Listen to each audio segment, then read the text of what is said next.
Hey all, so it's been a few days since I signed in last, or recorded I should say. Signed in quite a bit just to kind of get things built up to where I wanted, so I'm ready to do headquarters 10 here, so I'm gonna do that first off. So I've left these two empty because they're basically the workshops, which isn't really a priority right now, at least not to me. Um, I've got the one going here, and I'm keeping it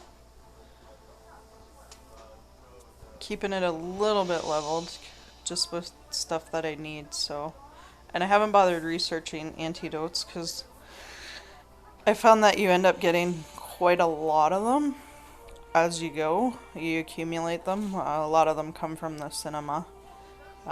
They come in rewards for all the mission boxes. So you end up kind of gathering up quite a few, and I don't generally use them. So since food isn't all that plentiful right now, I'm gonna skip that one. Uh, I am gonna craft some health kits when I do have some extra food and some bandages, just because they are definitely useful, as are flashbangs and small charge drinks. Attack boosts, I will do those as well. Defense boosts, you generally get a lot of those that accumulate as well. Hand grenades, those are great to use.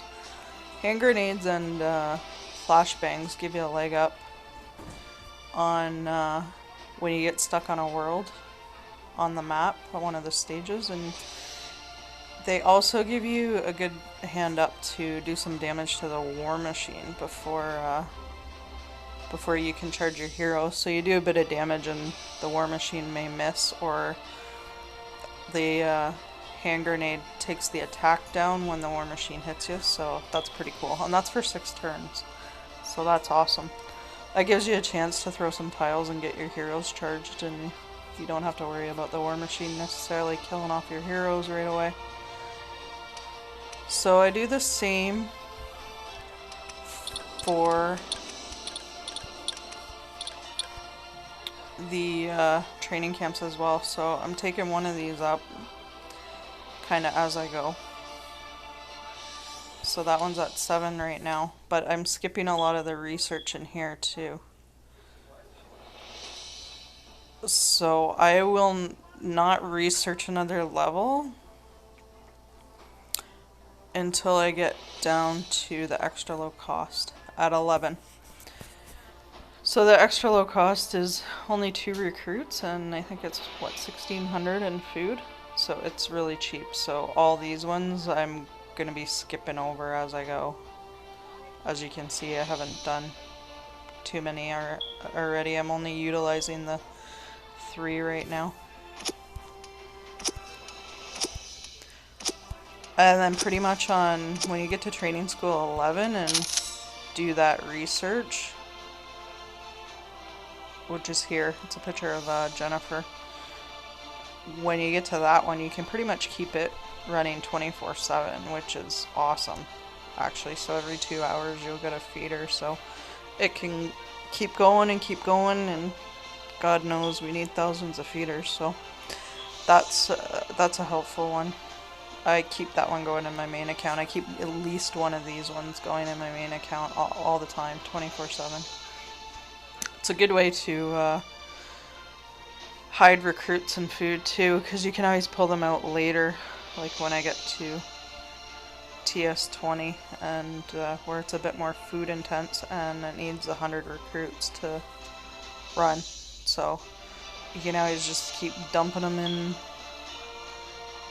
11, and then always take them out later if you want to put them in 20. So good way to sort of store your recruits and food as well, which is awesome. So let's do our cinema here.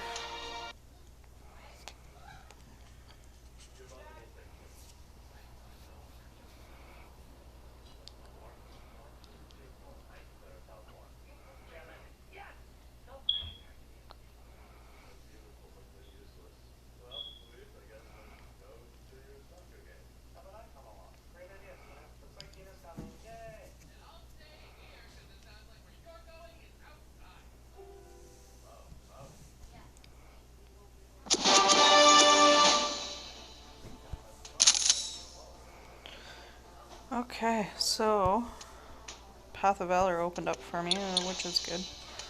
Gotten a few rewards. It would be awesome if I could at least get to the crowbar by the end of it, but we'll see what happens. Eventually you'll get a stash of those 4-star promo items too. Which is good, because they're hard to come by at first, so.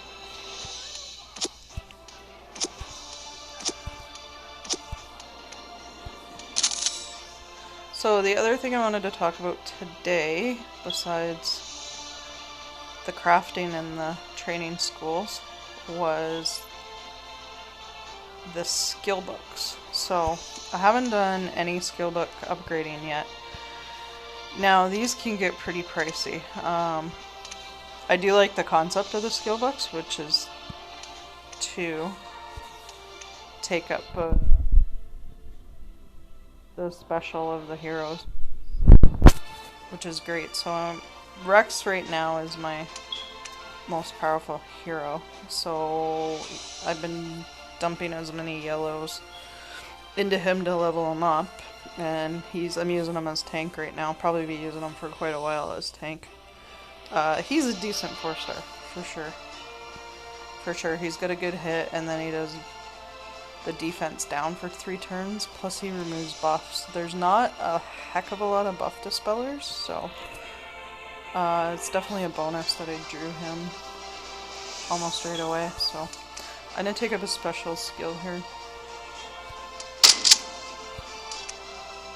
So the common and uncommon skill books, they drop lots. Especially as you auto farm, you're going to accumulate more and more and more, which is great. But yeah, I think I have a few thousand of the common ones probably easily in my main account. Quite a few hundred of the uncommons too, that's for sure. So where it starts getting dicey is as you get up into the rare and the epics skill books. They become needed for 3, 4, and 5 stars. So then you have to get choosy with whose skill you're taking up when. So right now, it's cool. I actually got 3 epics, which is awesome.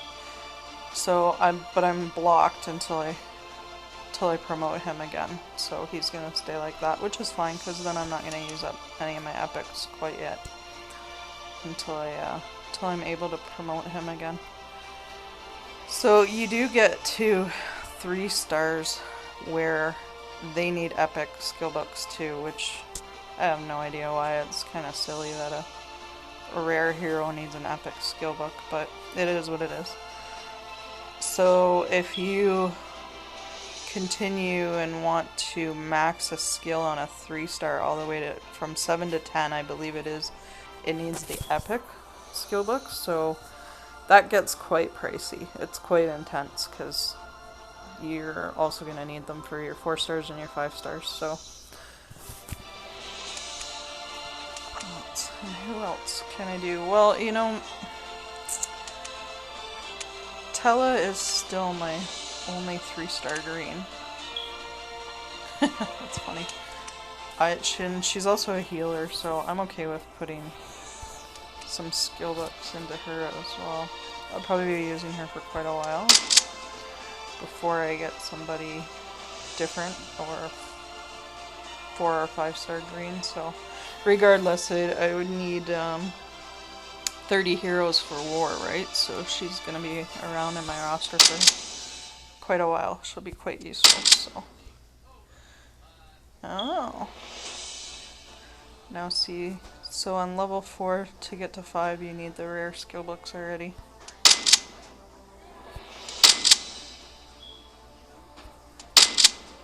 Oh, and there we go.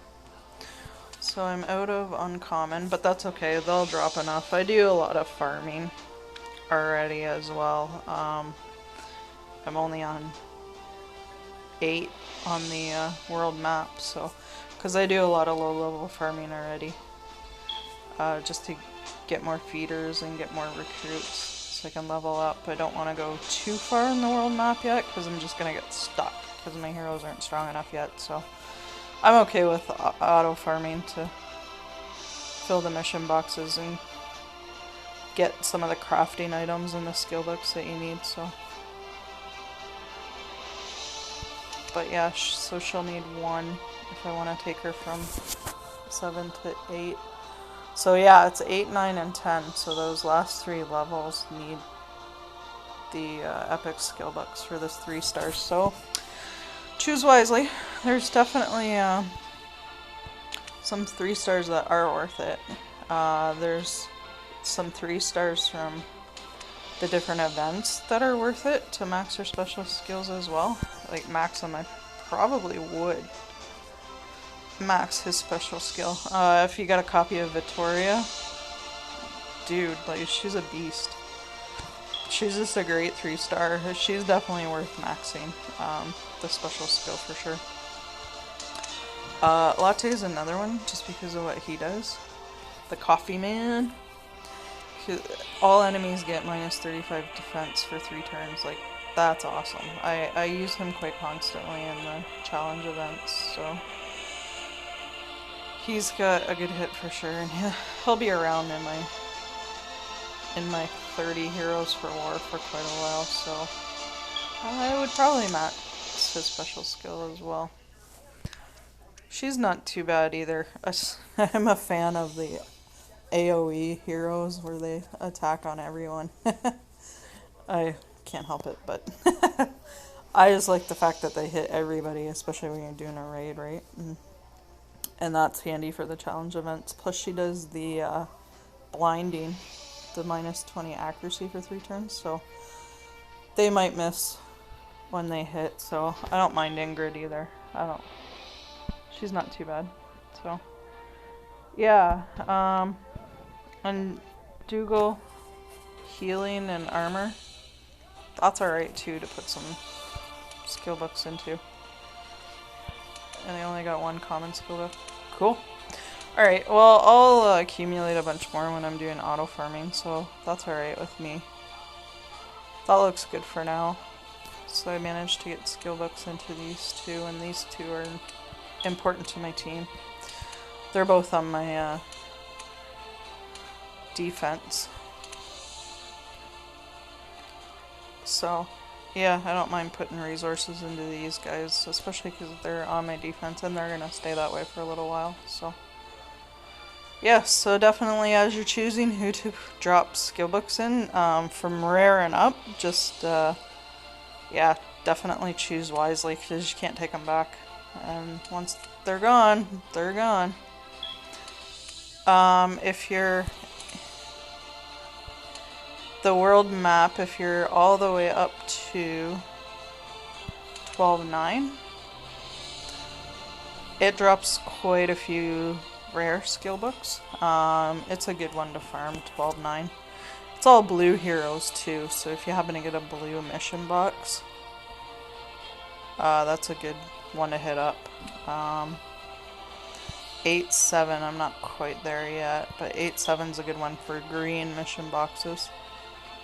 So yeah, and 8.1 doles out a lot of recruits. It's probably the best board as far as I'm aware. It's the best board for doling out recruits. However, it only has, what, 10 enemies or something? It's not very many.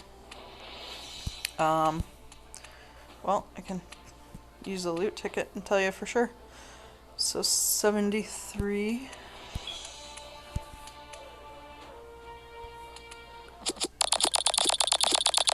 But yeah, you get an average of 8 to 11 recruits every time, which is pretty good. So,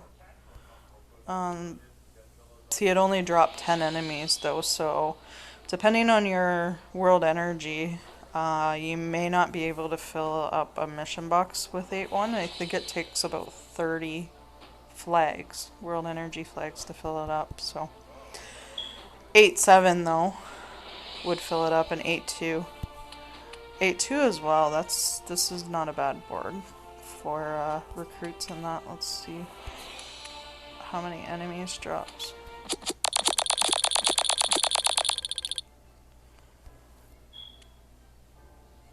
So that was 13. Yeah, that's pretty good.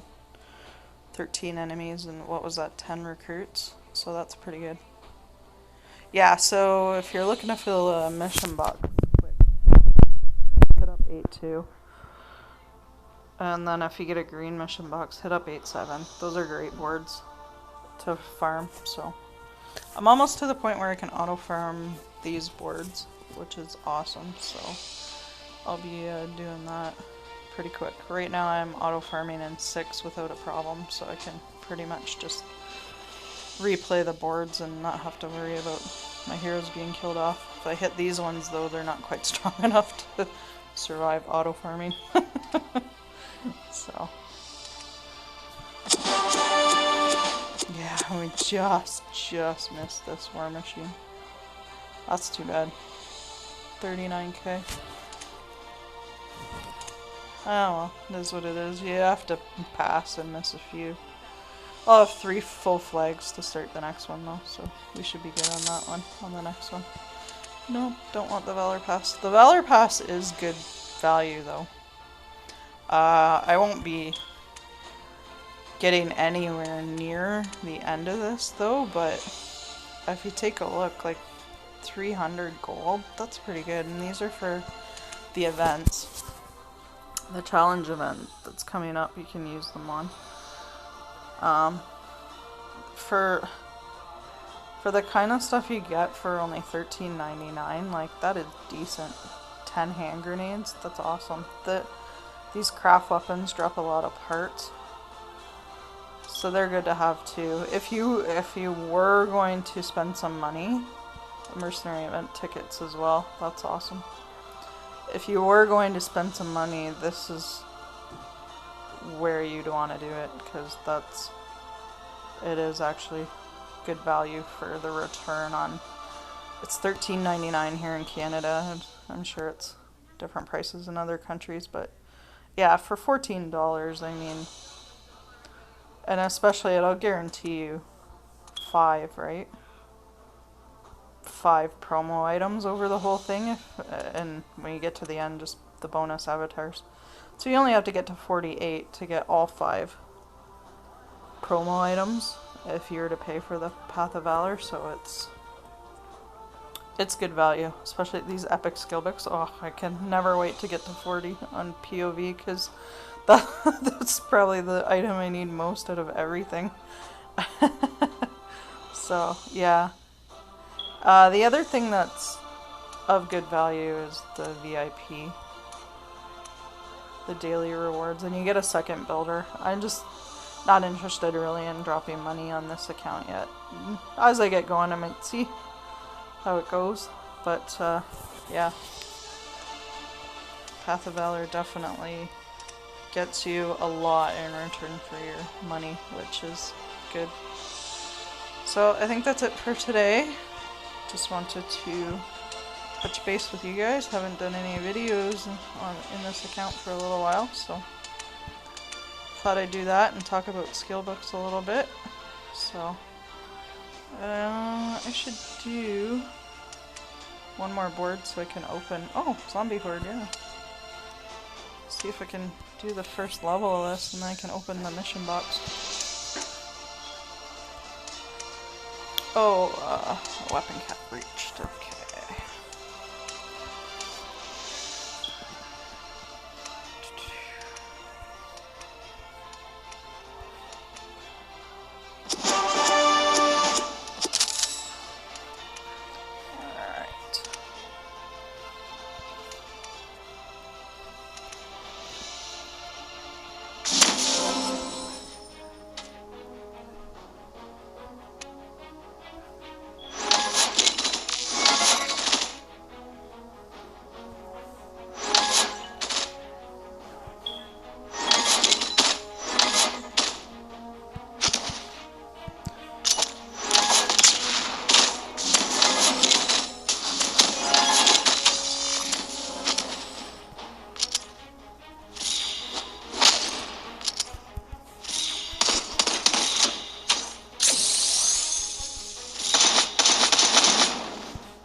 still got 14 to go.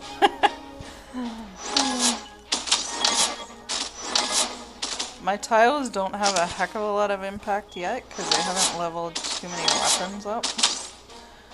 As I level up more weapons, the tile impact will be a little bit greater, and it'll make this kind of stuff easier. But I'm definitely glad to have Rex and Latte. That's just, the defense down is awesome. So if you have any defense down heroes, definitely get them leveled up. They are so handy for so many different things.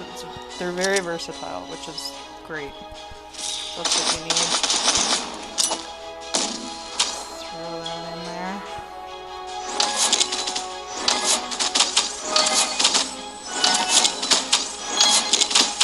Nice.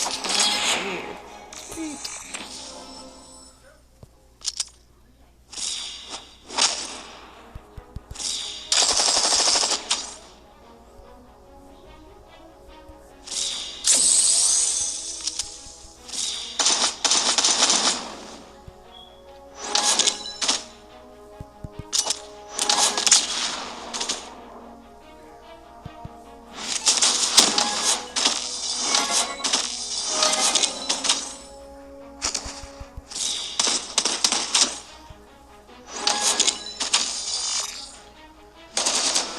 Nice. Oh, French spades, that's good. You need those to promote heroes, so that's good. So it'll be a while before I fill this, but this is a nice little bonus. You can get those. And you also get zombie coins, which will draw you a zombie when you get, what, 5 or 10 of them? I can't remember which. But yeah, you collect up enough coins, you can get one of the 5 of them. And they have a family bonus too, which is good. I have a couple of Lindsay's. She's really awesome. She does a silence on her, that's part of her special. Her silence is just awesome. You know, do a raid or do a war battle with Lindsay and they got a healer about to go off and you hit them with Lindsay's special and it just stops them from healing. That's pretty cool. So let's see what I got. Oh good. Another rare skill book. That's awesome. Perfect. Alright guys, gonna sign off for today. Thanks for joining me, and I will be back soon with another video. Have a good day, y'all.